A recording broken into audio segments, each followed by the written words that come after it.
Hello and welcome to Screwball Psyche. Today we are going to be talking about 5 real boogeymen. 5 real monsters that haunted local residents. Number 1. Spitman. The grim myth of the Spitman haunted the streets of West London. In particular, this local boogeyman was a grisly legend amongst the young roadmen of London council estates. It was said he lurked in the shadows of high-rise flats and stairwells, asking young men to abuse him for money. He would demand to be humiliated in the most bizarre and depraved way possible, enjoying every minute of it. This was thought to be an urban horror story used to scare the young teens who hung around on the streets and flat blocks at night. But when mobile phone footage started to emerge, the horrific reality was brought to light. Vice further exposed this bizarre and harrowing tale in the documentary Searching for the Spitman. The documentary features real footage and witnesses who partook in the mysterious arrangements. These teenage boys would earn a quick payout by rubbing their feet on and urinating on the deviant. Number 2. The Legend of the Bunnyman, aka Bunnyman Bridge. There was once a story that a mentally insane patient named Douglas Griffin escaped when a bus he was on crashed. He was being transported to Lawton Prison when the asylum he was housed in had to close. He was the only escapee who managed to evade recapture, hiding out in the woods between Clifton and Fairfax Station, USA. He survived by eating rabbits and rodents that he came across. Half-eaten carcasses of dead bunnies were found littered around and hanging from Fairfax Station Bridge. This alerted the police to his presence, but he could not be found. That year, on Halloween, a group of teens were hanging around at the bridge when they were attacked. Their bodies were found hanging from the bridge, much like the bunnies. However, Fairfax County archivist Brian Conley shared the real story with Washingtonian. In 1970, Robert Bennett, an Air Force cadet, and his fiancée were parked in a car in Fairfax. Out of nowhere, a man appeared yelling that they were on private property and that he had their license plate. The man, who bizarrely wore bunny ears and a white suit, threw a hatchet at the car, which went straight through the windscreen. The Washington Times followed up on the story 2 weeks later, when the man was spotted again with an axe. He was spotted by a security guard named Paul Phillips chopping at a pole in the porch of an unoccupied new house. He threatened Paul, quote, "All you people trespass around here. If you don't get out of here, I'm going to bust you on the head." So, the legend of Bunnyman was based on real life, but luckily no one was killed in the making of the myth. Number 3. Purple Aki. The urban legend of Purple Aki terrified young men in Liverpool, England. Purple Aki did not target the weak and vulnerable, but young muscular men who he would ask to squeeze their muscles. The enormous figure would use the same line to open a dialogue. As published by the BBC, he would ask if there were any gyms around. He would then compliment the victim on how big their muscles were and if he could squeeze them. What's your best muscle? How big your arms? This was thought to be nothing more than an old wives' tale that mothers would use to ensure their kids returned home before dark. If not, Aki would get them. However, unlike many of these bogeymen, where the tale is overblown for effect, this was disturbingly accurate. Akinwale Arobiek was a huge, imposing black man standing around 6'5". It has been said that the nickname Purple Aki was racially charged, saying that he was so black he was purple. However, this has been disputed by others who claim it is because he always wears a purple coat. He would, indeed, target young and muscular men, including Tony Evans and co-workers at Albert Docks in Liverpool. He was soft-spoken and polite, and many people at the docks just laughed it off. He would also go to gyms and challenge men to squat with him on their backs. When some did, thinking it was a harmless challenge, he would grope their legs. The tale was bizarre and disturbing enough, but there was a real tragedy behind the story. 16-year-old Gary Kelly lost his life when trying to escape from Aki. Terrified of the man who had been stalking him, he ran across a railway line to get away, but was electrocuted by a live rail. He started harassing Gary the usual way by asking to squeeze his muscles and asking him to flex his legs. He made him squat while he felt his leg muscles.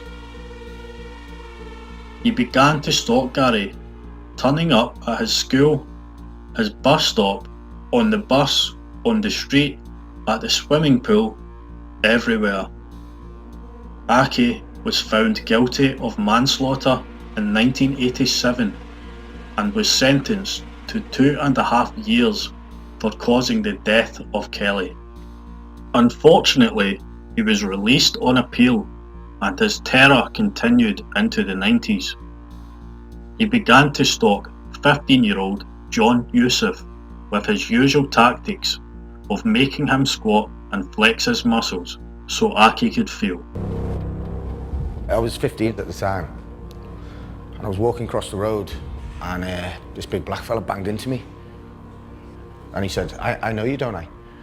And I said, I don't think so. And he said, I do. What gym do you train at? So I told him and he said, well, I train there, that's where I know you from. Went into a little tiny room. So he said, take your top off. I want to see your muscles. So I was like, I don't want to take my top off. He's like, why? What's wrong with it? You do bodybuilding. I'm into bodybuilding. I just want to see your muscles, that's it. He was stood in front of the door. I had nowhere to go. In the end, took my top off. And he's got me doing all these bodybuilding poses. He's looking at me. He's like, right, I want to see how strong you are. Get me in a fireman's lift and squat me. So I was like, no chance. He's like, why not? He started getting a bit aggressive. Anyway, I just ended up doing it. So he's on your back? He's on here like this. Fucking massive, 6'5" he is. He was sweating loads and I remember thinking, why are you sweating? After I put him down, he wasn't in front of the door, so I just opened the door and legged it. He began following him and Yusuf phoned the police after Aki jumped out on him, grabbed him and told him he was there to measure his muscles. In 1997, the Sunday People claim an official warning was given to 12 Super League rugby clubs after Aki began harassing players. In 2001, he was jailed for making threats to kill a man he had been stalking. When his home was searched by police, they found photographs of young muscly men with body measurements attached and a stalker's manual. In 2003, he was jailed for 6 years for 15 counts of harassment and 1 count of witness intimidation. 61 alleged accounts were left on file and he was issued with 31 restraining orders. Whilst in jail, allegations continued by other inmates. When released, he was issued a sexual offences prevention order banning him from touching, measuring or feeling muscles and asking people to do squat exercises in public, feeling muscles in private without consent, loitering around or going into gyms and sports clubs, talking to anyone under 18 on purpose, entering a school or university without permission, driving or being a passenger in any car other than a taxi, leaving Merseyside without the Chief Constable's permission, and entering St Helens, Warrington or Widnes without police permission. In 2007, he returned to prison after feeling a man's biceps in Preston. He had also followed a bodybuilder he had been stalking all the way to Tenerife, confronting the man with detailed information about his family. In 2009, he was jailed again for trying to touch a 17-year-old boy, and jailed again for doing the same to a boy in North Wales. Amazingly, in 2016, the SOPO order was lifted despite many claims of him continuing his behaviour. Number 4. Charlie No Face, aka Green Man. As published on the website All That Is Interesting, a boogeyman lurked the streets of western Pennsylvania. A man with no face who stalked the streets at night with a green glow. The tale went that his glow came from being struck by lightning or an industrial accident.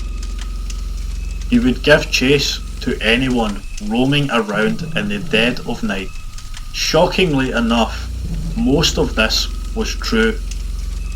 A man named Raymond Robinson did indeed exist with a disfigured face void of any features. In 1919, at the age of 8, he was hit with an electrical shock when climbing an electric pole to reach a bird's nest. This shock badly damaged his face, blinding him in the process. In the 65 years following the accident, he mainly lived as a hermit, staying indoors and making belts, wallets and doormats to sell. Aware that his appearance may scare people, he tried to avoid any contact with them. However, he would walk around the neighbourhood late at night when most people were at home. This is when the legend started. A glimpse here by a passing car, a glance there by a passer-by. Did they really just see a man with no face? It has also been suggested that car headlights lit his green jacket up, which made it look like he was glowing. When people found out he was a real person, he became a local celebrity of sorts. Teenagers would visit him and bring him beer and talk away to him. Others would treat him cruelly, mocking him and playing pranks on him. In 1985, at the age of 74, he died of natural causes, leaving a haunting legacy still talked about today. Number 5. Cropsey. As covered by the documentary Cropsey, he was an escaped mental patient and child snatcher. He would grab children off the street in Staten Island at night and carried either a hook for a hand or a knife. He hid out in the woods, stalking children. He would grab them and take them back to the abandoned buildings in the area. Mothers would use the urban legend to keep their children from roaming the abandoned buildings of Staten Island. Incredibly, this legend was based on reality, and the real Cropsey was unearthed. As the documentary covers, the basis for this was the notorious Willowbrook State School, a barbaric mental institute. A man named Andre Rand worked as an orderly in the school, which was closed in 1987. In this same year, the latest in a string of child disappearances happened as 12-year-old Jennifer Schweiger vanished. The child, who suffered from Down syndrome, went for a walk but never returned. Her body was found near the Willowbrook State School, and Rand's camp was found close by. He had been living in the grounds of Willowbrook for years. Rand was arrested, and it was found that he had previous convictions of crimes against children. He was sentenced to 25 years to life for the kidnapping. He was suspected of many kidnaps of missing children in the area. A number of young girls, some with learning difficulties, went missing in the 70s and 80s. According to Thought Catalogue, this included 5-year-old Alice Pereira in 1972, 7-year-old Holly Ann Hughes in 1981, 10-year-old Tiahise Jackson in 1983 who had learning difficulties, and a 21-year-old man named Hank Gafforio who suffered with low IQ. These bodies were never recovered, and so any kidnapping could not be proven. In 2004, fresh charges were brought against Rand, and he was given a 25-year sentence for the disappearance of Holly Ann Hughes. The real Cropsey, Andre Rand, will likely spend the rest of his days rotting in prison, a fitting end to a real-life monster.